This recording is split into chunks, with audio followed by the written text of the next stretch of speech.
Eu quero começar, queridos, a nossa conversa te fazendo uma pergunta, você está vendo aí, né? Deixa eu te perguntar, olhando para estas três palavras, fundamento, processo e resultado, qual delas te chama mais a atenção? Fundamento, processo e resultado. Fixando os teus olhos nelas, qual te chama mais a atenção? Amém? Tem o resultado aí? Creio que sim, é rápido, né? Queridos, se a sua resposta for o resultado, eu gostaria de te dizer que todas as vezes que imagens como esta, ou que esta questão é apresentada ao público, essa é a condição da maioria, ou seja, a atenção da maioria esmagadora entre as três palavras que foram apresentadas aqui, é voltada para o resultado, o que chega a um percentual muitas vezes de 70%, em outras muitas vezes ultrapassa 70% das pessoas. Na sequência, poucos pensam primeiro no fundamento e quase ninguém pensa em processo. E com isso nós concluímos que eu e você fazemos parte de uma geração que pensa e busca mais resultado do que qualquer outra coisa. E é interessante e muito importante a gente destacar que isso não é de agora.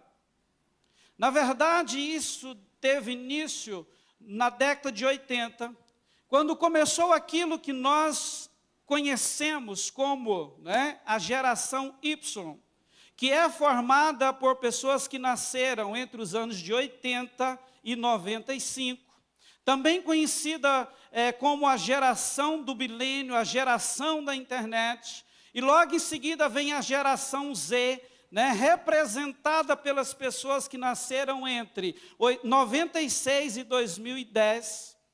Essas são as gerações em toda a história da humanidade que conheceram e experimentaram os maiores avanços tecnológicos, científicos, da história da humanidade.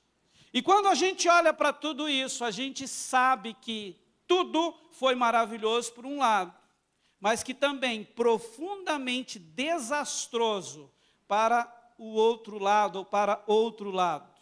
O que se percebe, queridos, é que essas gerações, elas foram influenciadas por diversos fatores que passaram a afetar a cultura e o comportamento das pessoas, o que trouxe formas distintas de ver, mexendo com a forma de pensar e automaticamente de enfrentar a vida no mundo, a nossa vida aqui.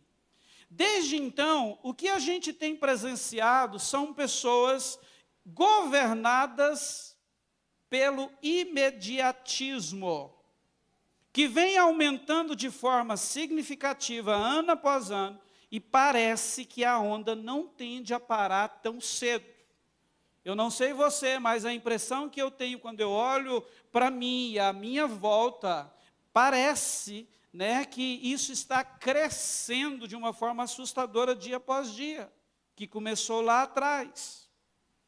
E isso se tornou, queridos, a principal causa desse alto índice de ansiedade que o mundo, que as pessoas enfrentam hoje. Pelo fato de terem, com todas as mudanças experimentadas nesse período, todas as transformações experimentadas, sido transformadas numa geração do imediatismo, a ansiedade veio e se instalou no coração, na vida das pessoas, como a gente vê. Como consequência, queridos, esse imediatismo, que é a causa hoje dessa ansiedade, ela gerou algo terrível na mente e no coração das pessoas. O que é? Todos pensam que tudo será fácil e que deve acontecer rápido, na velocidade da luz, na velocidade de um clique, como você abre um aplicativo ou qualquer coisa no seu celular. Não é verdade? Esse imediatismo trouxe esse conceito às pessoas. É assim que se idealiza a vida hoje. Tudo tem que ser rápido e fácil. Mas não é desta forma, eu preciso te dar essa notícia, que roda ou que gira a roda da vida. Não é bem assim. E quando a pessoa se depara com essa realidade, a realidade nua e crua, que nem tudo é fácil e acontece rápido como se idealizou, toda aquela ansiedade que se criou, se transforma então em frustração, o que gera muito desânimo no coração das pessoas. É por isso que tem tanta gente desistida no nosso meio, desistida de tudo, e alguns desistidos até de viver. E eu quero te dizer que a verdade nossa, ou para nós, é que a Bíblia nos apresenta uma fórmula, uma proposta divina para desenvolver a nossa existência como pessoas. E enquanto não entendemos isso, e não canalizamos todas as nossas forças para descobrir como ela é, e como nós precisamos nos locomover dentro dela, nós não precisamos contar com realizações que realmente venham nos satisfazer como pessoas. O que nos deixa sempre, queridos, à margem da vida ideal planejada pelo Senhor, né? Idealizada pelo Senhor, pelo nosso Criador. Dentro disso, eu quero te lembrar, nós não podemos esquecer que Deus nos criou. Deus criou você. E a Bíblia vai mais longe, Ele não só te criou, mas ela vai nos dizer que Ele também nos projetou de forma personalizada. Davi, ao escrever o Salmo 139, no versículo 16, ele diz assim: os teus olhos me viram a substância ainda informe, e no teu livro foram escritos todos os meus dias, cada um deles escrito e determinado, quando nenhum deles havia ainda. Preste atenção numa coisa, o que vemos aqui é que o Senhor escreveu, Ele planejou todos os nossos dias, toda a nossa existência. Agora pensa em uma terra, em um planeta Terra atual, com uma população de quase 8 bilhões de pessoas. Sem falar na turma que já passou pela Terra. Esse é o nosso Deus. Ele teve o cuidado de olhar para mim, para você e para cada um dos outros e planejar de forma personalizada a vida do homem, a minha e a sua vida. E é algo, queridos, tão grande, tão poderoso, que nós não podemos esquecer disso. Porque nós não podemos continuar vivendo como se nós pertencêssemos a uma manada. Como se nós tivéssemos que ir na onda de muita gente ou de outras pessoas. Não, você é único. Entre os quase 8 bilhões de pessoas que existem hoje na Terra e todos os que passaram, ninguém é igual a você e ninguém será igual a você. Você é único. Percebe? E por você ser único, o plano, o propósito, o planejamento de Deus é único para a sua existência. E eu preciso te lembrar disso. E diante, queridos, dessa fala até agora, eu quero te dizer que o desafio que eu trago nessa ministração é para que eu e você juntos possamos tentar avançar um pouco mais no conhecimento e entendimento disso que eu chamo de a proposta divina para o desenvolvimento da nossa existência humana. O que eu apresento, né, em uma composição com aqueles 3 fatores: fundamento, processo e resultado. Amém? Está comigo? Mas antes de entrar, né, propriamente dito, na apresentação desses 3 pilares, eu gostaria de ler 2 textos das Sagradas Escrituras com você. O primeiro eu quero apenas que você me ouça, depois você pode conferir, mas eu gostaria que você abrisse a sua Bíblia na 2ª carta de Pedro, no capítulo 1, onde está o 2º texto que eu gostaria de ler contigo. Abra aí 2 Pedro, capítulo 1. E o primeiro texto que eu quero compartilhar contigo está em 1 Coríntios 3, versículo 11. Preste atenção nesta mensagem. 1 Coríntios 3, 11 diz assim: porque ninguém pode lançar outro fundamento além do que foi posto, o qual é Jesus Cristo. Amém? Vamos para 2 Pedro, capítulo 1, a partir do versículo 3.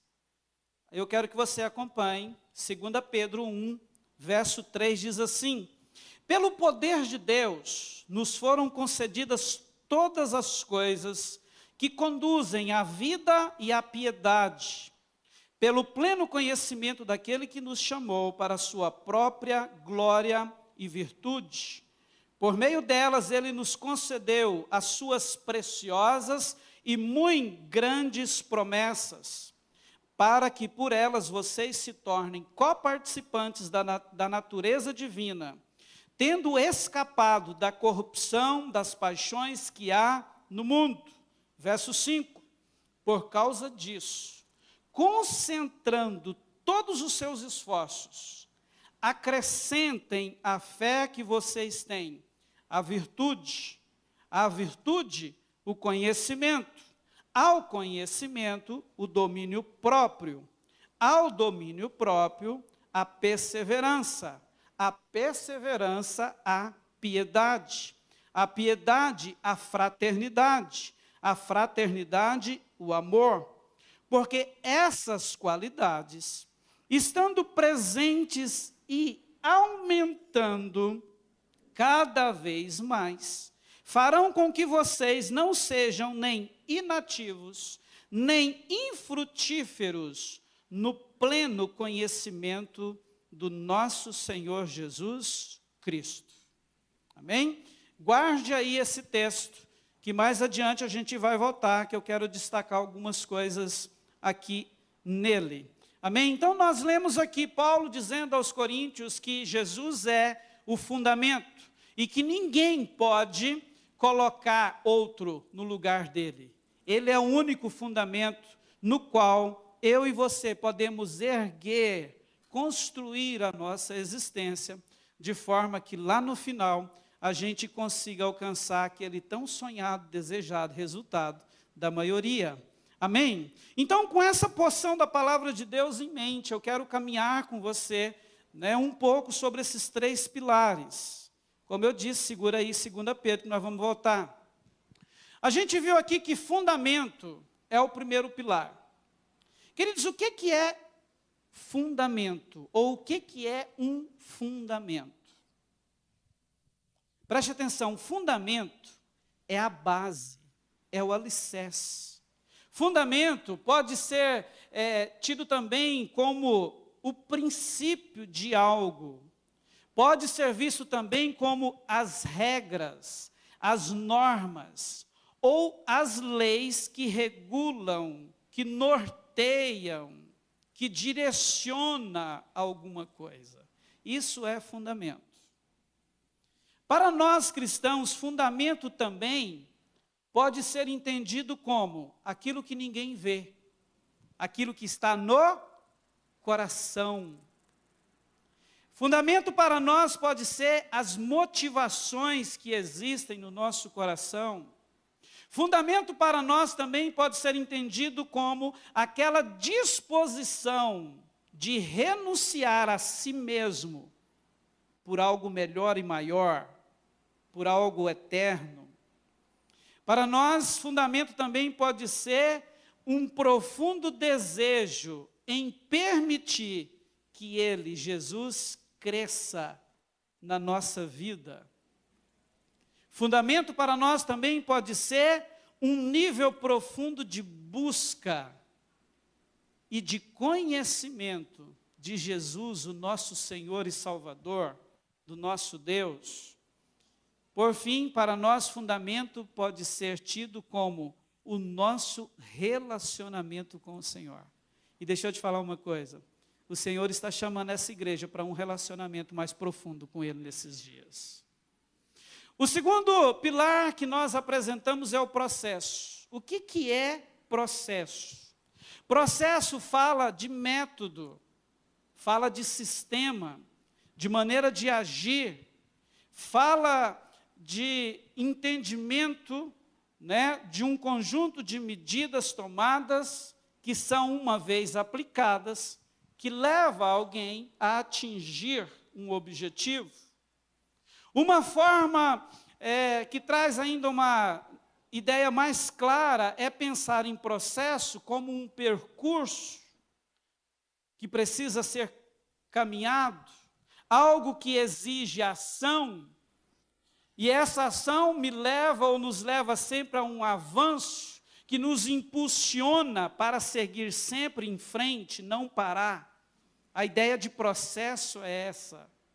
É muito ruim, por exemplo, quando você tem um processo em algum lugar, e de repente você faz um contato lá e ouve aquela frase que todos nós odiamos: seu processo está parado aqui. Quem gosta disso? Ninguém gosta, não é verdade?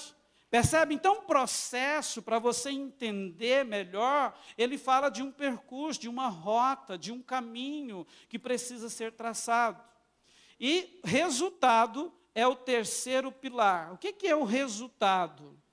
É a consequência final, aquilo que resulta de alguma coisa, o efeito de uma ação, ou seja, é a finalização de um processo. Depois que eu percorro todo um processo, eu vou chegar no resultado.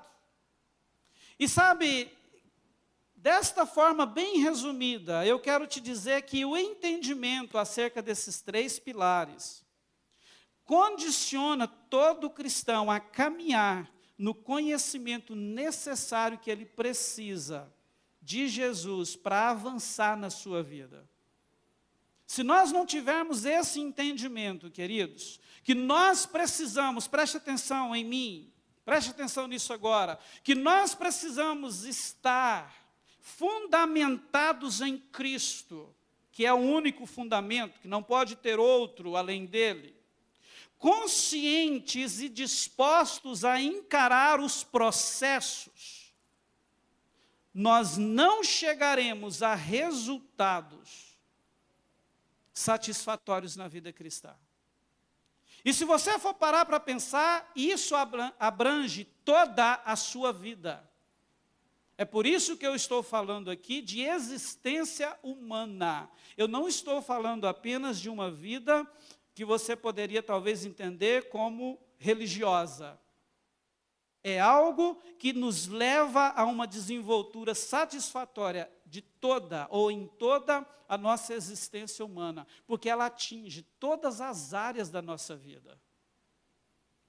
Portanto, para nós entendermos melhor isso, essa fórmula, essa proposta divina para o desenvolvimento da nossa existência, eu gostaria de tentar, pelo Espírito Santo, quebrar algo que eu posso chamar de um paradigma que existe e tenta reinar de forma quase que absoluta na mente de muitos cristãos, que é o pensamento que na vida cristã tudo se resolve com fé e oração.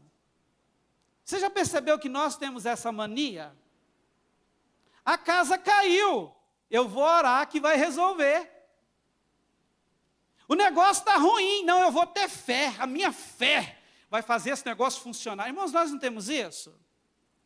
É errado ter fé e orar? Claro que não. Agora, eu quero te mostrar que essa ideia de que fé e oração resolve tudo na vida, também não é bem assim. E nós precisamos ter coragem para entender isso. Na verdade, não é assim. Isso pode talvez ser chocante para você, ou talvez para muitos aqui, mas a fé por si só não resolve tudo na vida. Oração por si só não resolve tudo na vida. Isso precisa ficar claro. E eu quero enfatizar, porque eu sei que isso é um conceito que domina mentes e corações de muitos cristãos nos nossos dias. Portanto, ao mesmo tempo que a fé não resolve tudo, ela resolve. Não tudo, mas resolve. Você pode dizer amém? Ela resolve, mas não tudo, mas ela resolve. E é algo que precisa ser destacado dentro disso, porque eu não estou aqui ministrando contra a fé e nem contra a oração. Eu só quero te mostrar como é que isso realmente funciona na nossa vida. E a fé, queridos, ela resolve sim algumas coisas por si só. Por exemplo, algo que ela resolve, as Escrituras nos mostram isso, de forma plena e imediata, é o fator salvação. Para ser salvo, eu e você não podíamos fazer nada, diz a Bíblia. Nenhuma obra, ou ação, ou qualquer outra coisa que fizéssemos, seria capaz de nos salvar, ou de nos ajudar no processo de salvação. A Bíblia diz que para isto foi necessário o sacrifício do unigênito de Deus. Jesus veio, morreu, ressuscitou, e com isso ele proporcionou ao homem a oportunidade de ser salvo. O que acontece apenas com um ato de fé. Como que é isso? A Bíblia diz que quando o homem, quando eu e você, quando a pessoa olha para a cruz de Cristo e reconhece agora o seu sacrifício, reconhece a obra redentora, reconhece que Ele assumiu o meu lugar nesse processo, que eu não poderia fazer nada, Ele assume o meu pecado, Ele assume a minha condição de condenado, e morre e ressuscita. A Bíblia diz que quando eu olho para isso, crendo no coração que essa é a vontade de Deus para a minha redenção, e confesso Jesus como Senhor e Salvador da minha vida, automaticamente, plenamente, imediatamente, eu e você somos salvos. Romanos capítulo 10, versículo 9 e 10 vai nos falar sobre isso. No coração se crê, confessa com a boca Jesus como Senhor e Salvador, é salvo e acabou. A salvação se instala, o seu espírito é recriado, aquilo que estava morto em mim, em você, que é o nosso espírito, ele nasce de novo e nós agora voltamos a ter conexão com Deus. O Espírito Santo entra, o nosso relacionamento com Deus Pai, ele é restabelecido. Isso é algo que a fé resolve por si só. Além disso, nós não podemos esquecer também que milagres acontecem, sim ou não? Claro que acontece. Quem que já experimentou algum milagre aí? O que é um milagre? São manifestações divinas, presta atenção nisso, em causas pontuais em nossas vidas. Isso é milagre. Eu não estou falando, é lógico que milagres acontecem em toda parte, mas eu estou falando daquele milagre extraordinário. Entende? Eu estou falando daquela situação que já se chegou a uma conclusão que nada pode resolver. Quando você olha e usa aquela expressão assim, Deus, agora é só o Senhor. Agora é só o Senhor para vir e resolver. Esses milagres, queridos, acontecem. Agora, o que pode, né? O que não vai acontecer de forma constante em tudo na nossa vida. Como eu disse, são em situações pontuais. E você vai perceber que nessas situações, quando o milagre acontece, antecede a manifestação de Deus um desejo e uma busca intensa, uma entrega intensa da pessoa ou das pessoas ao Senhor. Aí o milagre acontece. O poder de Deus vem. Não é uma verdade absoluta. Quantas vezes mexe só o dedinho pequenininho do pé, que você já orou por um milagre e não aconteceu nada? Que parece que quanto mais você orava por milagre, a coisa ficava pior. E ficou pior. Isso é verdade ou não? Aí eu te pergunto, o problema está na palavra de Deus? Não. O problema está no nosso conceito, no nosso entendimento, de achar que tudo Deus vai manifestar milagre. E se você for olhar, você vai entender, por esta palavra hoje, que muitas vezes, naquilo que nós estávamos esperando um milagre, sabe qual era a proposta de Deus? Um processo, não um milagre. Sabe por quê, queridos? Porque quando Deus se manifesta com um milagre, Ele resolve a circunstância. Ele passa um pente ali fino naquilo e resolve a circunstância. Mas quando Ele propõe para nós um processo, Ele nos transforma e nos leva, no fim do processo, ao resultado desejado. E na maioria das vezes, Deus não quer manifestar milagre na sua vida. Deus quer transformar você. Deus quer mudar o seu coração. Deus quer transformar a sua mente. Sabe por quê? Antes de te dar qualquer coisa, até mesmo de manifestar milagres extraordinários na nossa vida, Ele quer nos ter. E quando se trata, queridos, do desenvolvimento da vida, né, e se a gente for olhar para a nossa história até aqui hoje, a gente vai ver que é exatamente isso que está acontecendo. Talvez a gente ainda não tinha entendimento. E é aí que entra o ensino que o apóstolo Pedro nos traz no texto que lemos. E eu quero voltar nele com você para destacar algumas coisas, tá? Se você quiser me acompanhar, né, com a sua Bíblia ou apenas me ouvir, você percebeu na leitura que Pedro começa falando que, presta atenção, primeiro, Pedro está falando com cristãos. A semelhança de mim aqui hoje, eu estou ministrando para uma igreja. Então Pedro começa dizendo que pelo poder de Deus, nos foram concedidas todas as coisas que nos conduzem a uma vida de piedade, pelo pleno conhecimento daquele que nos chamou para a sua própria glória e virtude. Quem é esse? Cristo Jesus, o nosso fundamento. E ele continua dizendo que por meio delas, Ele nos concedeu as suas preciosas e muito grandes promessas. E o objetivo dessas promessas é fazer de nós coparticipantes de algo que ele chama aqui de natureza divina, uma vez que nós escapamos de toda a corrupção das paixões que há no mundo. E quando chega no versículo 5, ele diz assim, por causa disso. Irmãos, veja isso comigo. Por causa disso. A palavra de Pedro agora diz assim, por causa disso, vocês devem concentrar todos os seus esforços. Em quê?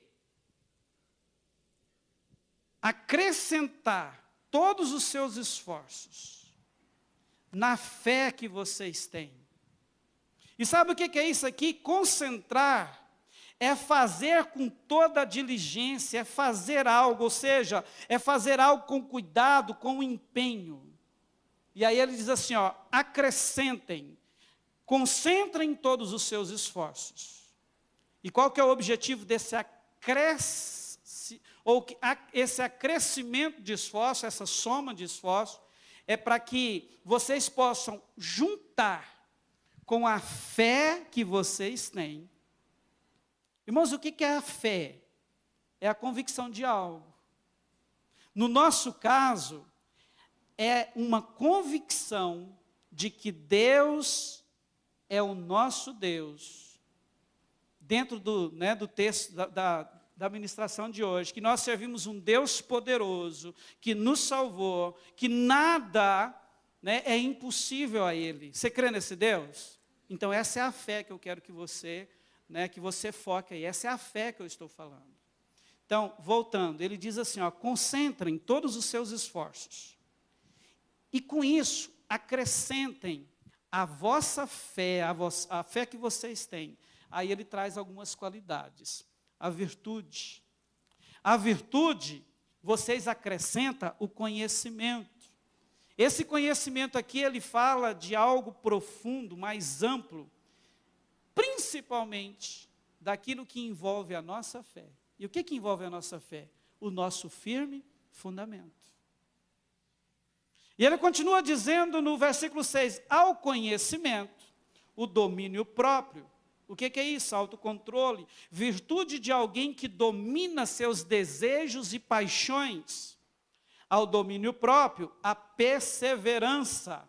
Irmãos, perseverança fala de estabilidade, fala de constância, fala de não se desviar do propósito, fala de uma lealdade à fé, mesmo diante das maiores provações e sofrimentos. Isso fala alguma coisa de processo? Sim ou não? É processo. E a fraternidade, ele diz que a gente tem que acrescentar, a piedade e a fraternidade. Com a fraternidade, o amor. O amor que é a base de tudo.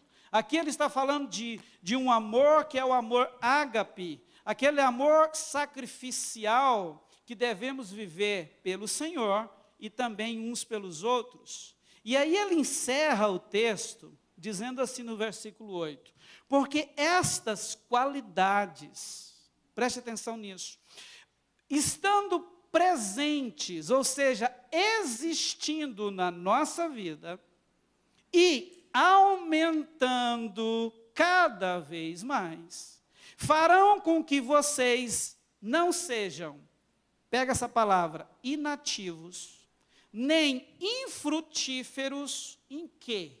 No pleno conhecimento do nosso Senhor Jesus Cristo. Percebe? Que tudo está voltando ou nos levando de volta para o fundamento. Porque o fundamento, queridos, é que vai nos condicionar a passar pelos processos. E o processo nos conduz ao resultado. Eu gosto demais dessa mensagem do versículo 5, quando Pedro deixa claro a necessidade de acrescentar, associar, agregar, somar, colocar junto alguns elementos à fé. E o objetivo é para que o resultado apresentado no versículo 8 seja alcançado. Nós não seremos pessoas inativas ou infrutíferas. Em quê? No conhecimento do nosso bem maior, que é o nosso Senhor Jesus Cristo, o nosso firme fundamento. Percebe isso? A mensagem que Pedro nos transmite nesse texto, queridos, nos aponta unicamente para o fundamento, o nosso eterno Deus, o nosso eterno Salvador Jesus Cristo. Preste atenção, eu sei que é um texto que todo mundo conhece. Quando nós lemos Mateus, capítulo 7, do versículo 24 ao 27, Jesus está concluindo aquilo que Mateus chama de o Sermão do Monte. E ali, queridos, a Bíblia registra que Jesus, quando ele estava falando de duas pessoas que construíram a sua existência, ele fala de um prudente e de um imprudente. E quando ele estava falando sobre o prudente, ele diz assim, ó, que o prudente é aquele que ouve e pratica a sua palavra.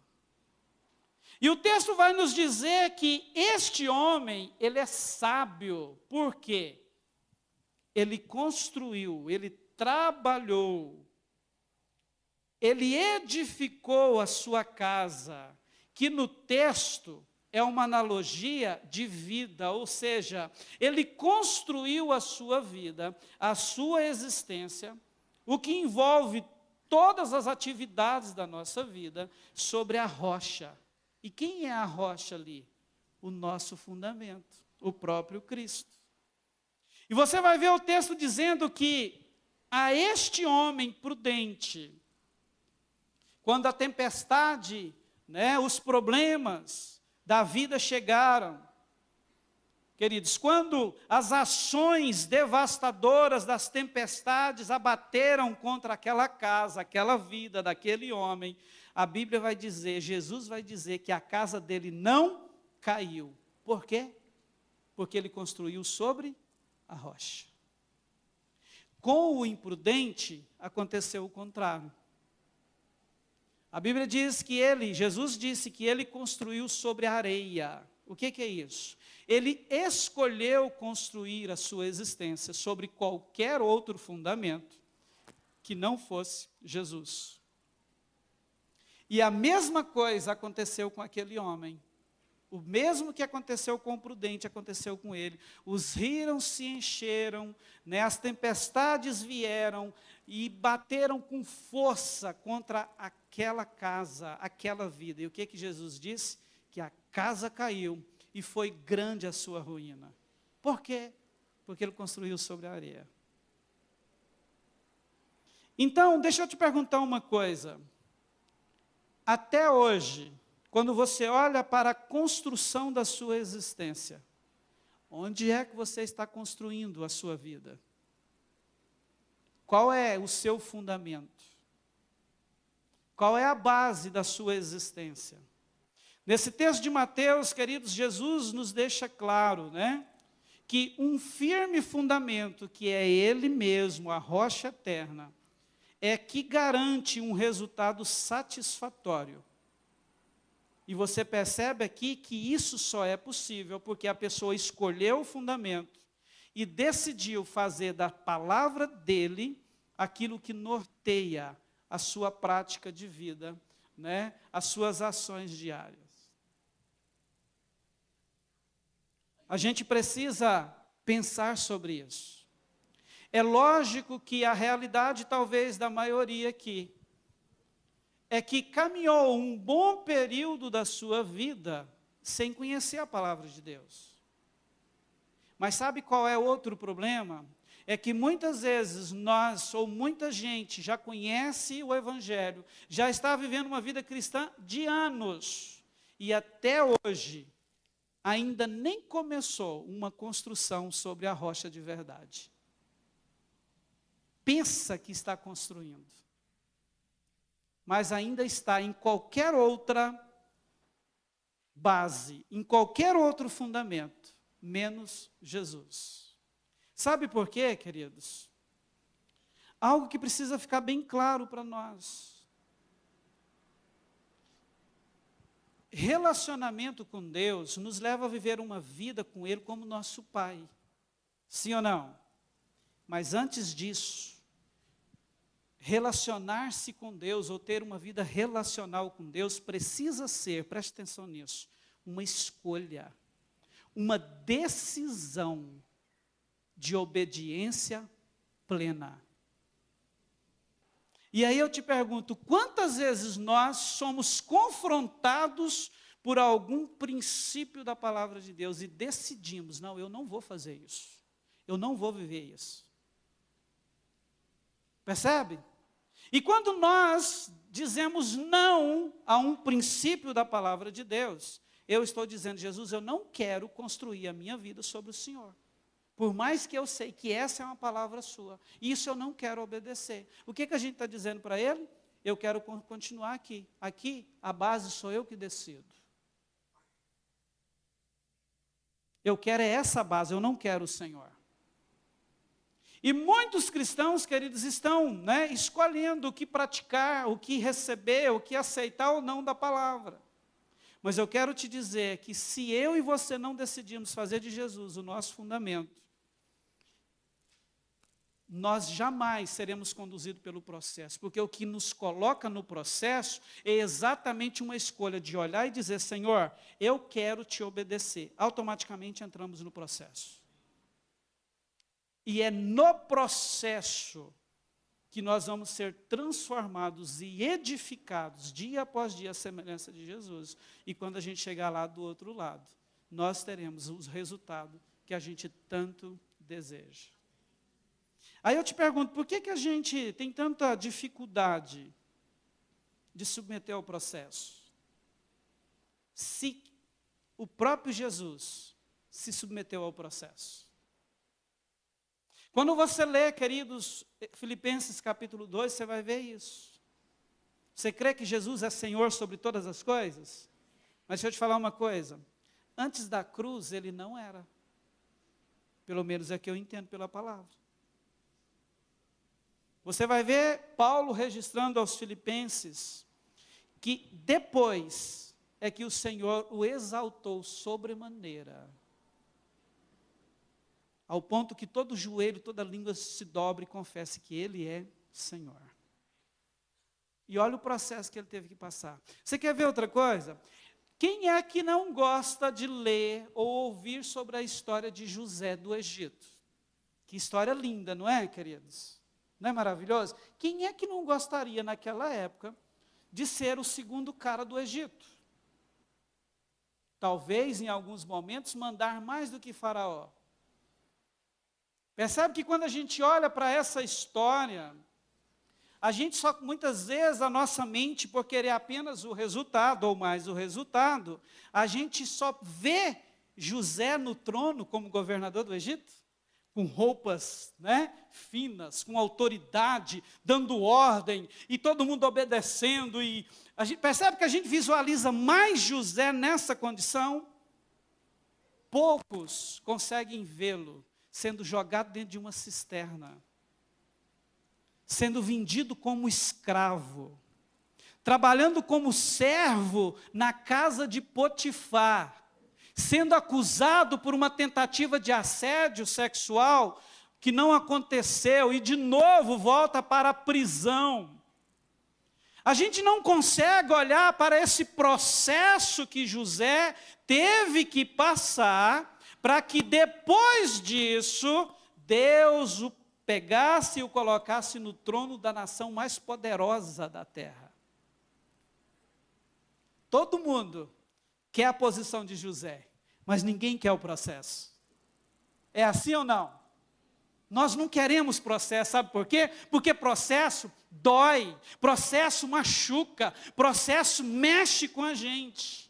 E como, queridos, nós temos dificuldade com isso? Sabe? Como nós temos dificuldade com isso? Presta atenção numa coisa. A nossa família, ela não tem condições de ser construída de um dia para o outro, aquela família que você tanto desejou. Sabe quando começa a ser construída uma família? Lá no início, quando o homem e a mulher resolvem namorar.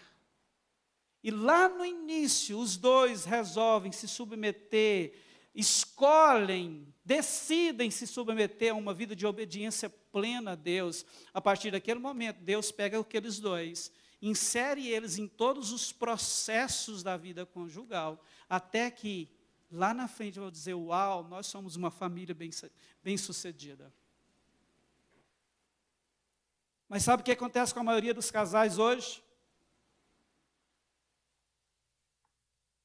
Nunca se submeteram a processos. E hoje estão com a vida bagunçada dos pés à cabeça. E vive orando pedindo milagre. Deus transforma esse homem. Sabe quando isso vai acontecer? Nunca. Sem um coração disposto à sujeição a Deus e à obediência. não tem transformação. Porque Deus não vai mudar o coração de alguém desobediente. Ele vai querer ver obediência, sujeição. Percebe isso? Você quer ver outra coisa? Quando fala de vida profissional, deixa eu te falar uma coisa. O sucesso, o resultado na sua vida profissional não começa, meu querido, quando você termina o seu curso de formação acadêmica. Aquilo é apenas uma etapa. É uma etapa, é uma parte, é um processo. E muita gente termina uma formação acadêmica e já acha que no outro dia Deus tem que fazer um milagre, abrir uma porta, que ele vai entrar numa mega empresa e ganhar mais do que o dono.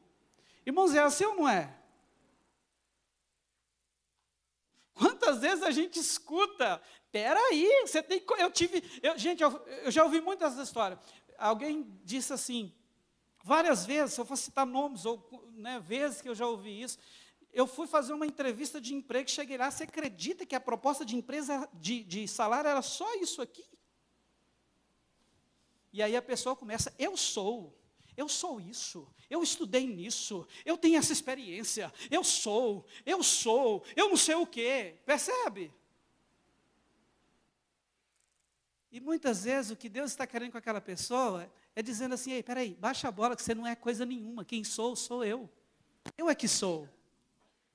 Baixa a bola, diminua.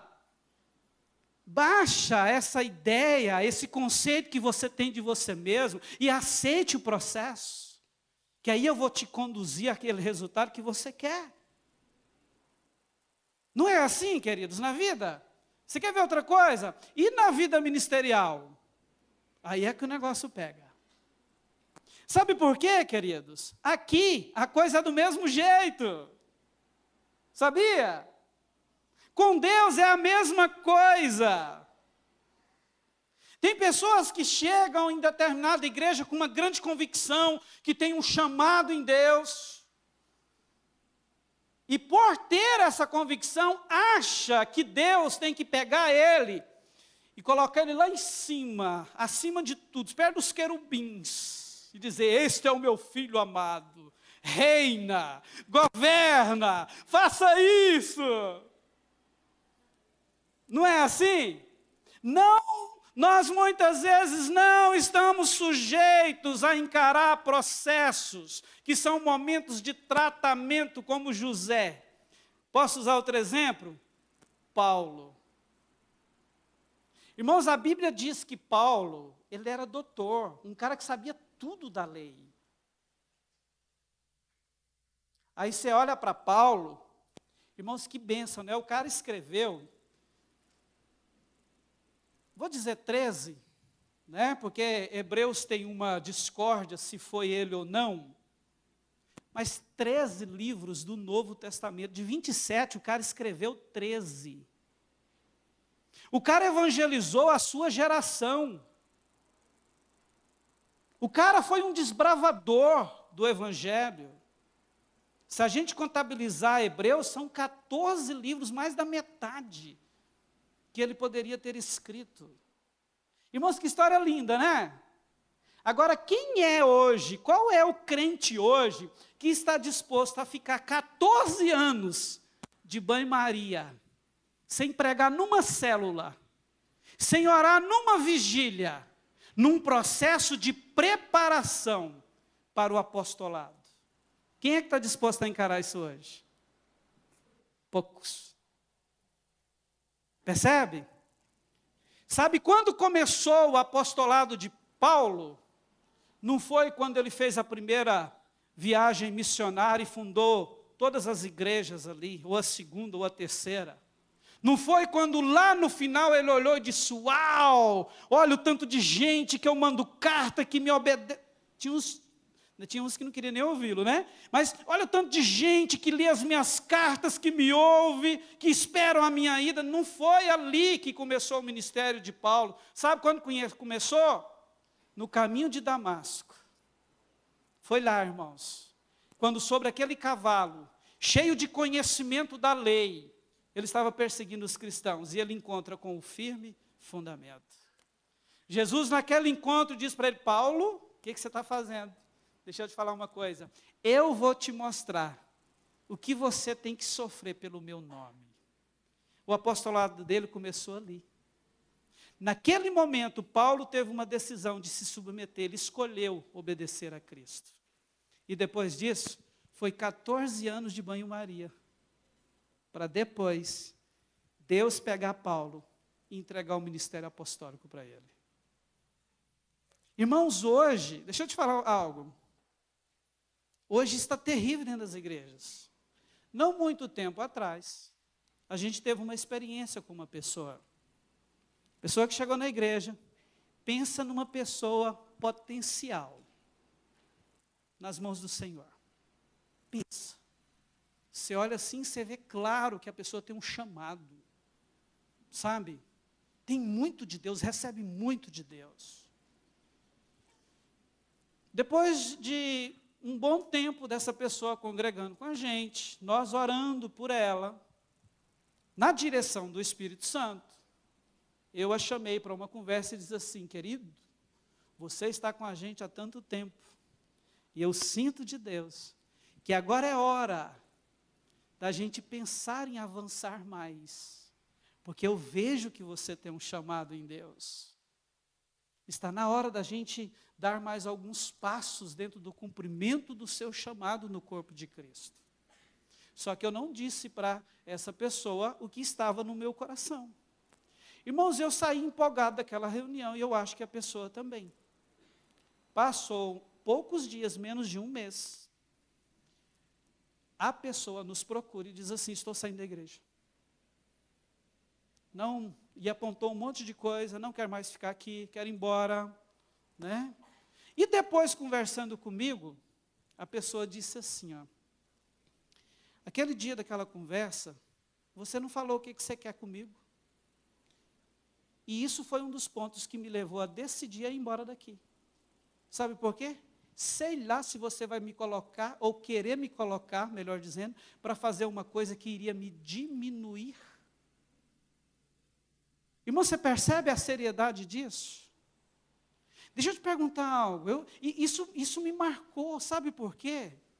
O que eu e você podemos ser direcionados a fazer no reino de Deus que poderia nos diminuir? Limpar um banheiro? Limpar um chão? Aspirar um carpete? O que nós podemos fazer no reino de Deus que seria capaz de tentar me diminuir, irmãos? Alguém que já não é nada. E naquela conversa ficou claro para mim que a pessoa foi embora com medo de ser colocada para fazer alguma coisa aqui que poderia diminuí-la. Irmãos, tem que ir embora mesmo, desculpe. Tem que ir embora mesmo. Concorda comigo? Tem que ir mesmo. Porque, irmãos, a Bíblia diz que Jesus ele se esvaziou de si mesmo, ele tomou uma vida de servo.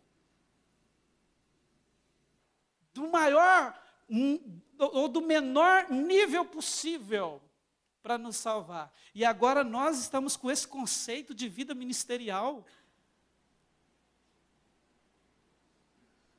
Sabe por que é isso? Nós estamos pensando muito em resultado. E a maioria que pensa em resultado apenas, está pensando junto com o resultado em posição, em status. E um coração, irmãos, totalmente rendido ao Senhor. Sabe qual é o sentimento, a condição que reina na mente e no coração? Quanto mais eu cresço, na verdade, eu estou diminuindo.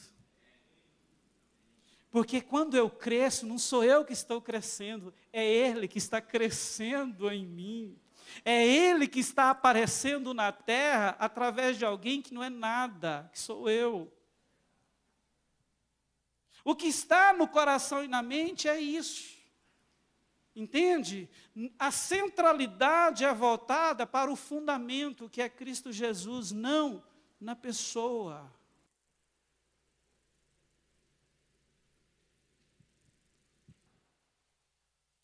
Nós precisamos, queridos, fundamentar a nossa vida no lugar certo. em área nenhuma da sua vida ou da nossa vida, nós vamos encontrar o sucesso ou o resultado de qualquer jeito. Você pode até encontrar, construir alguma coisa. Nós temos visto no decorrer de 20 anos de ministério, muitas histórias por aí. Alguém, quando muda o fundamento não é Cristo. Por exemplo, deixa eu pegar um exemplo prático para você, já estou caminhando para terminar. O fundamento, eu quero ficar rico. Então, o meu fundamento, eu quero é ficar rico, eu não quero... Aí sabe o que acontece? A pessoa mete a cara, forma em 300 coisas, trabalha em 5, 10 empregos, ganha dinheiro a rodo, mas aí esquece do casamento, esquece da família, esquece da saúde, esquece da vida com Deus, e lá na frente, olha para a conta, tem dinheiro, tem bens, mas aí no decorrer da vida perdeu o marido, perdeu a esposa, perdeu os filhos, nunca se relacionou com os filhos, entende? Tem um caso em Brasília uma vez, irmãos, a gente ganhou um dono de uma rede de supermercados para o Senhor. E aconteceu algo interessante com esse cara.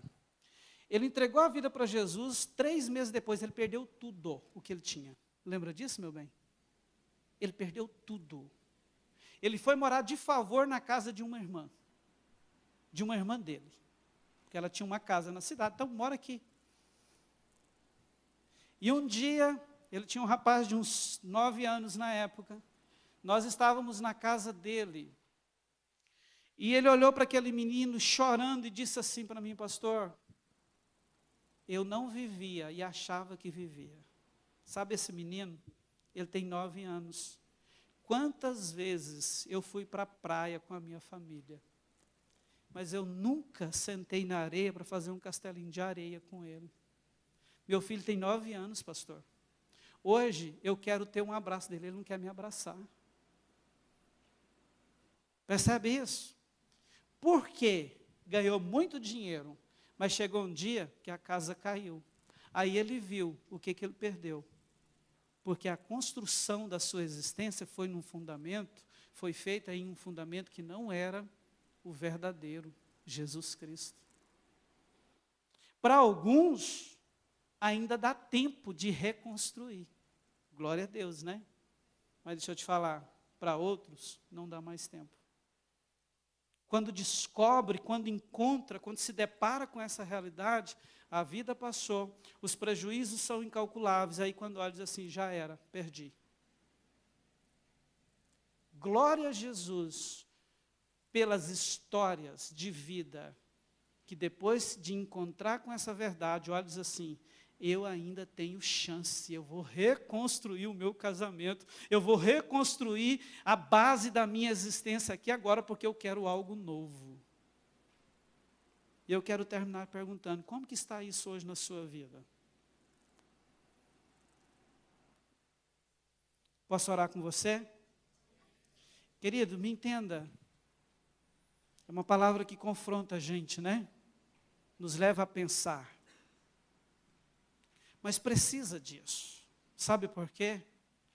Porque uma decisão como essa, que fala de alinhamento, de fundamentação de existência, pode mudar tudo na sua vida.